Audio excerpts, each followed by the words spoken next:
Kellogg Creek Wastewater Treatment Plant, built in 1974. Politics and move the flow down to the Tri-City plant. They decided to do the cost. Probably going to stay here. So we kind of got behind the 8 ball at maintain it, keep it up to the way it should be. So we're kind of doing that right now. This summer we're going to be replacing the aeration basin diffusers. Diffusers being replaced this summer. The UV system. Updating the UV system. The primary clarifiers. And refurbishing the primary clarifiers this summer. Keeps us busy in MGD to Tri-Cities because we're trying to prevent overflows here. We've got a lot of I&I. I think it's like 6 last big flood. We thought it was like 3.3 to 1, and I think it's up to around 5 or so. So we've got some I&I coming in, and eventually, little by little, we'll work on that. Now, the City of Milwaukee, they take care of their own system, and just the sewage comes here. But Happy Valley and unincorporated Clackamas County, it all comes here, and we maintain those lines. I think we've got around 22 pump stations, 300 some miles of sewage pipe. So it keeps the line crew busy, and the mechanics and operators as well. Is your storm separate stormwater, or is it together? It all comes from one system. Yeah. 300. This road comes in from Lower Kellogg. Lower Kellogg and Milwaukee collection systems meet right here at the headworks. Junction box right here into the wet well. Pumped up, and then it's gravity through the rest of the plant. And then gravity fed. We're heading into the headworks now. You can also see some of the odor control coming off the primary clarifier, some of the pipe ants, all for the odors here. Heading into the headworks is the wet well here with 4 pumps. We've got a backup emergency generator over here. It only runs the pumps. Only runs the 4 pumps down here from the wet well where all the collection comes in. You usually have to have the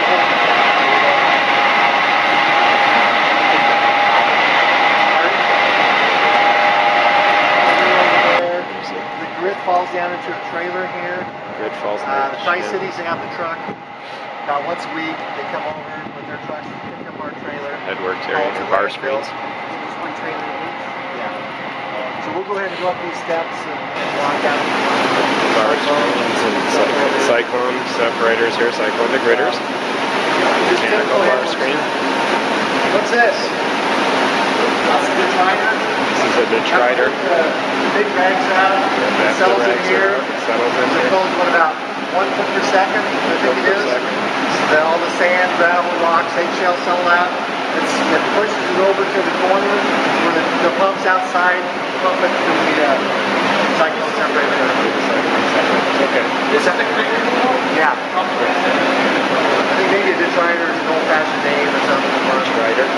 That's the Demetrius, the small party hose. So all the flow things settle out. The pump here at the bottom. Okay.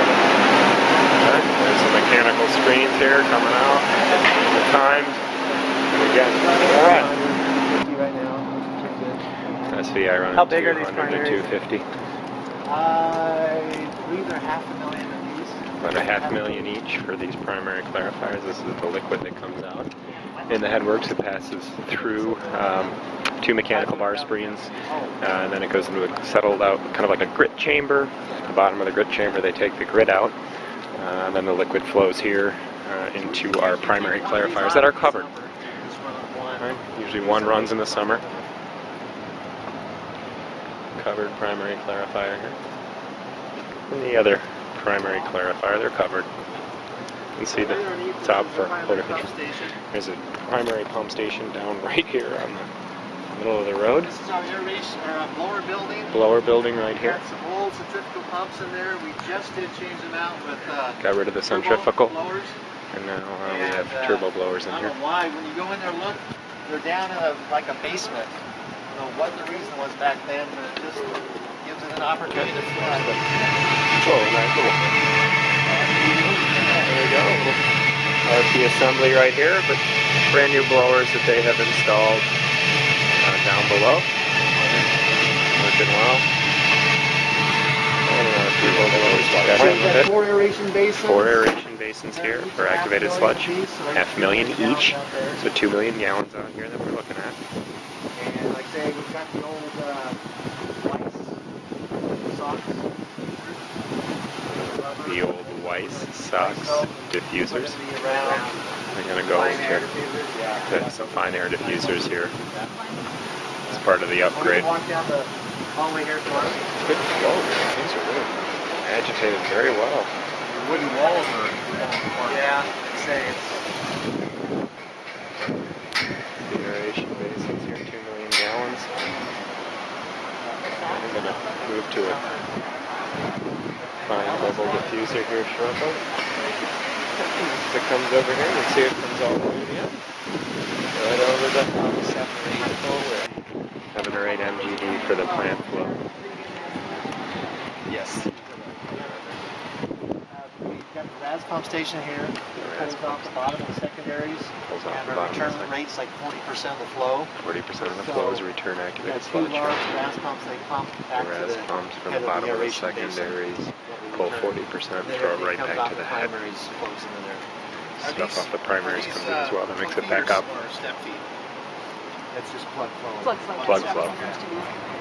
You've got the baffles in there, so they don't go all the way down. No, they're about The this bore far holes. off. Yeah. How do you like this square aeration basins compared to like The, the Fog program in the city. So Not big fog problems here. Take it a little easier on us. So, well, from here, just flows to these secondaries. We've got Our shelf ones. And remember, at the headworks, there was an influent composite sampler and an effluent composite sampler as well. We skimmed over that. Okay, clean water comes over the weirs here. See the little ducky? Hello, ducky. Hello. And then by the end, yeah. That's why you can't take it on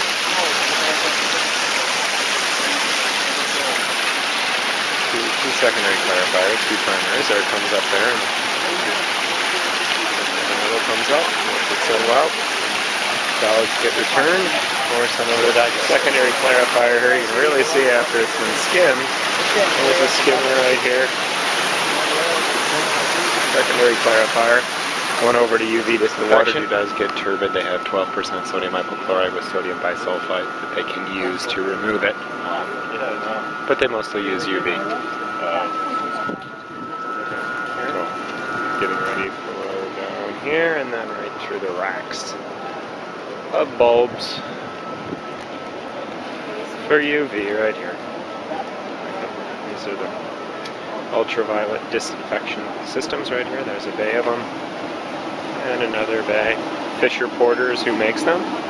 And another bay of them. Come on out. This is the effluent right here. If they overflow, whatever.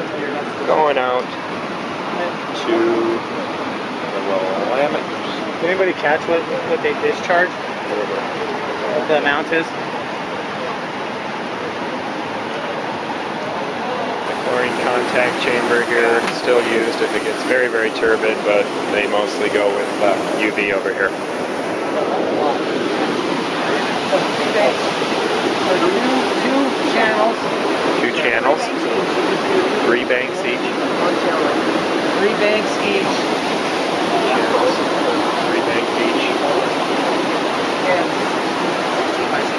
16 by 16. So each bank is 16 across, 16 this way.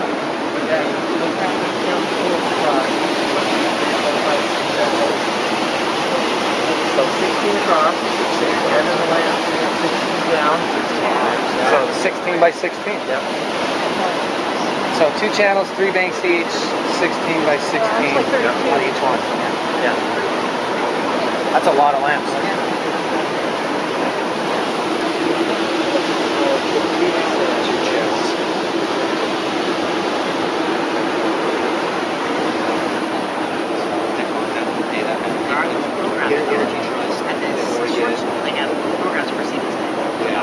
Yeah, we've looked into that too. The plaque on that. 96 flood here, how inundated this plant got. There's a plaque of where the water from the Willamette River way over here got all the way up. The 96 flood? The 96 They flood. put a plaque here where the water line was. Oh, wow.